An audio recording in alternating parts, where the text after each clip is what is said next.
right. So today we're going to be doing a deep dive into, well, a pretty heavy topic, actually. Yeah. The murder of Emmett Till. It's one of those stories that just, it stays with you, doesn't it? It really does. Just the sheer, like, injustice of it all. Yeah. Yeah. And I think, a lot of our listeners are probably familiar with, at least the basics of the case, right? A 14-year-old boy Right. goes down to Mississippi in 1955 And things go horribly wrong. horribly wrong. Yeah. Yeah. But I think, we're here to kind of, go beyond just the surface level, right? I think, everyone kind of wants to understand, like, Yeah. what made this case such a pivotal moment Right, exactly. in, American history, and specifically, like, the fight for civil rights. It's not just a tragedy, it's a turning point. Exactly. Yeah. So let's kind of, set the stage a little bit, right? We have Emmett Till, young black teenager from Chicago. He heads down south to visit family in Mississippi during the summer of 1955. That's right. And of course, we're talking about the Jim Crow South here. Yeah, I mean, we've all seen the movies, read the books. Exactly, yeah. But to really grasp the weight of what Emmet was walking into, Yeah. we have to kind of dig into that context a bit. We have to understand it, Yeah. Because it's not just about, separate water fountains and No. segregated schools. This is about a place where, Right.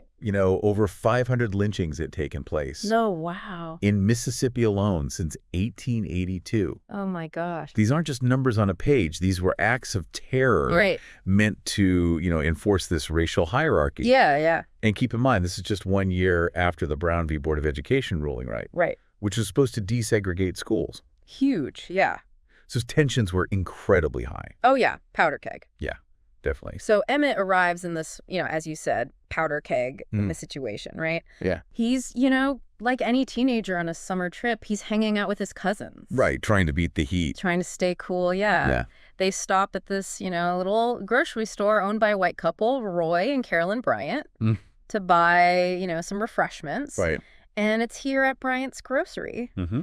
that this whole story takes this really, really dark turn. Yeah, and this is where the sources you gave me get really fascinating. Oh, really? Because we have these conflicting accounts of what actually happened between Emmet and Carolyn Bryant. Oh, okay. So we have like different versions of the story. Versions, yeah. Okay. Yeah. So, I mean, we have Emmett's cousins who were there that day. Right. They say that he whistled at Carolyn, maybe, as like a teenage boy kind of thing, showing off a bit for his cousins. Yeah, a little bravado. Yeah, exactly. Right. But then we have Carolyn's story, and it changes. Yeah, it evolves over time. Oh, wow. So, at first, it's just a whistle, right? And then, it escalates to her claiming that there was vulgar language. And then, eventually she even alleges that, like, he grabbed her, made advances. And it's important to remember here that Emmet had a stutter. Oh, okay.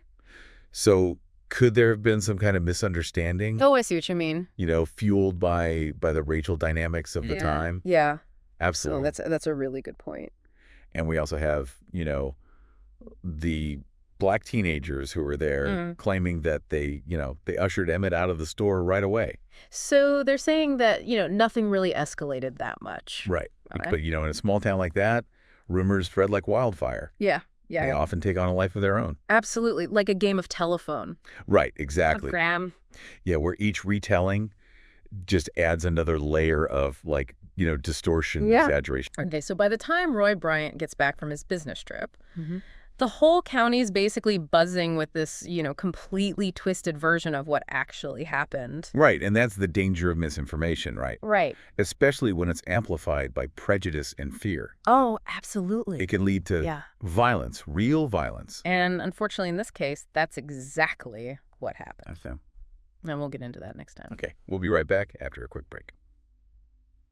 So Roy Bryant, he hears all these rumors going around. Right. And he wants revenge. Right. He feels like his wife's been wronged. Exactly. So he decides, to take matters into his own hands. Yeah, he's not going to just let this slide. No.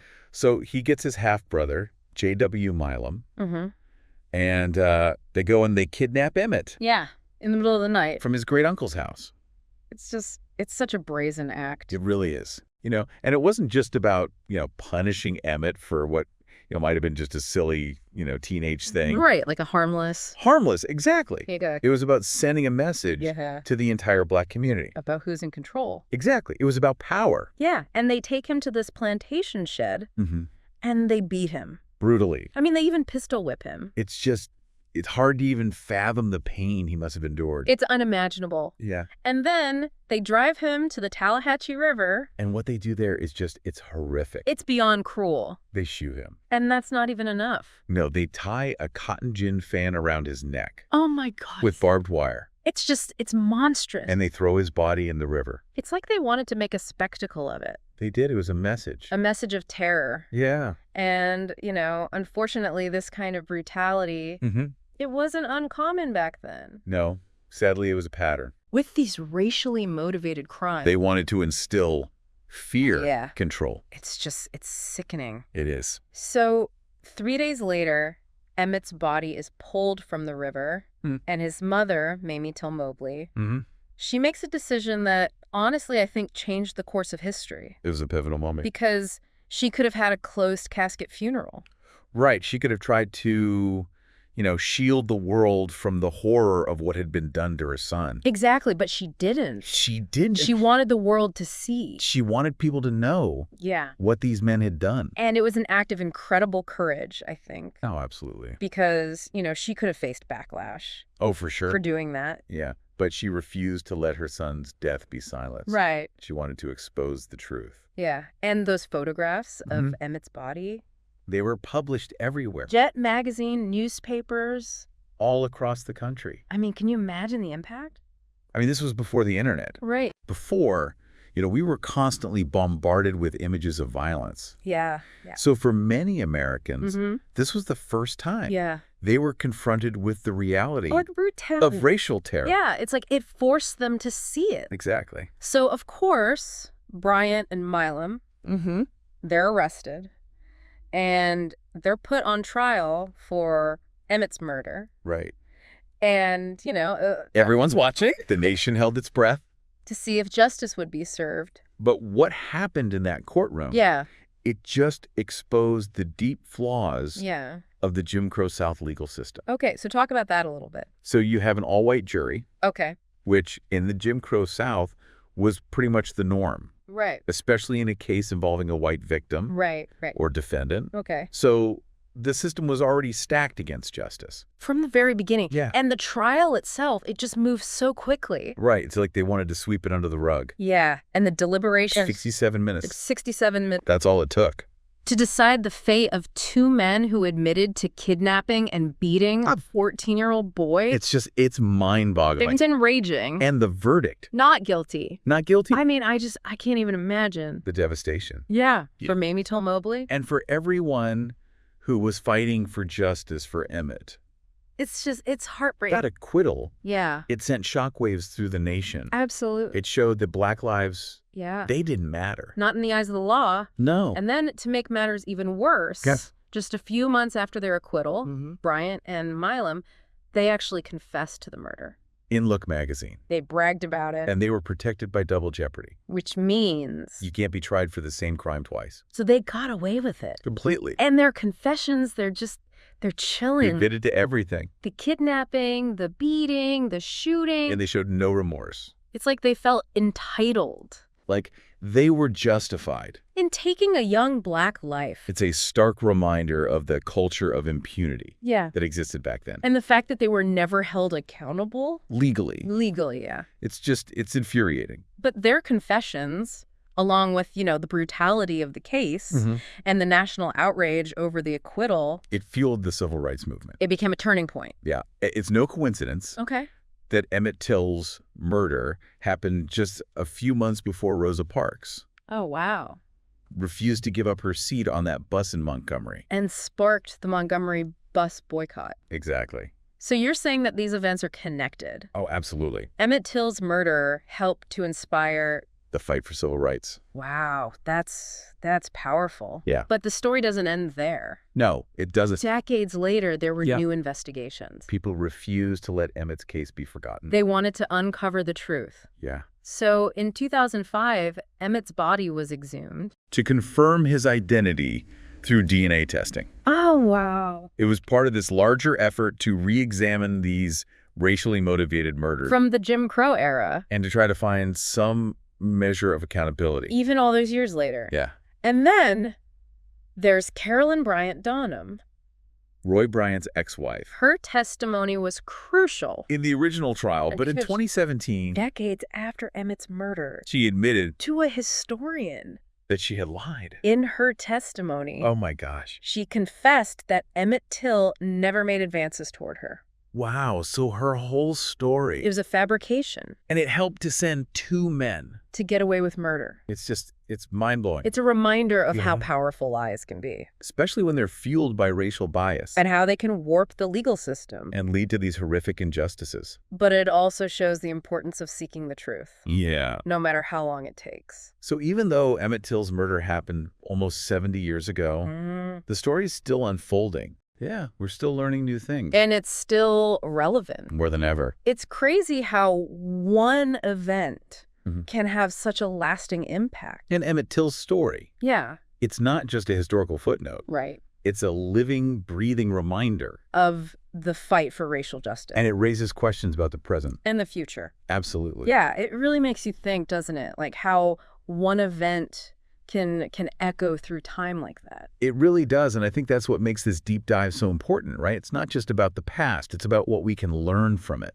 Exactly. Like, okay, so we've talked about, the historical context, the trial, the lies, the confessions. The later revelation. Yeah, all of that, but like, what does it all mean for us? Like today, in 2025, what's the takeaway? Well, I think for me, the biggest takeaway is that the fight for racial justice, it's far from over. Yeah. Emmett Till's story, it exposes these deep-seated prejudices, these systemic inequalities that we're still grappling with today. It's like, we like to think we've come so far. Right. But then you hear a story like this, and it's like, how much has really changed? It's a mirror, isn't it? Yeah, it's a really uncomfortable mirror. It forces us to confront some hard truths about our society. And about ourselves, honestly. Absolutely. So it's not enough to just acknowledge the problem, right? No, we have to take action. Okay, so what can we do? Like, what can our listeners do? Well, I think we can start by educating ourselves. Okay. About the history of racism, its ongoing impact. Yeah, okay. We can listen to the voices of those who have experienced discrimination firsthand. Yeah, those lived experiences are so important. They are. Kind of understanding the issue. We can challenge racist language, behavior when we see it. We can't just stay silent, right? No, silence is complicity. And we can support organizations that are working to dismantle systemic racism. Okay, so like actively doing something. Yeah, putting in the work. Yeah, because, thinking about Emmett Till Mobley, right? Her courage is it's inspiring. The way she shared her son's story with the world. It's a testament to the power of one person to make a difference. She could have stayed silent. She could have. But she refused to let Emmett's death be in vain. And because of her, countless others were inspired to fight for change. It's like a ripple effect, Yeah. Yeah. And I think, for anyone listening who feels overwhelmed, like, what can I do? One person. Right. It's like, look at Emmett Till Mobley. She changed the world. She really did. And think about all the activists, the lawyers, the journalists, the everyday people who were inspired by her. Who took up the fight for civil rights. It shows the power of collective action. When people come together. And say, enough is enough. Yeah, we can all be part of that change. We can. So, as we wrap up this deep dive into the murder of Emmett Till, it's a heavy story. It's a tragic story. But it's a story that needs to be told. Absolutely. And I think we need to ask ourselves, like, how are we going to carry Emmett's story forward? Yeah, what will we do with this knowledge? How will we make a difference? Because ultimately, that's what matters. Yeah, those are the questions we all need to be asking ourselves. And answering. Exactly. Yeah.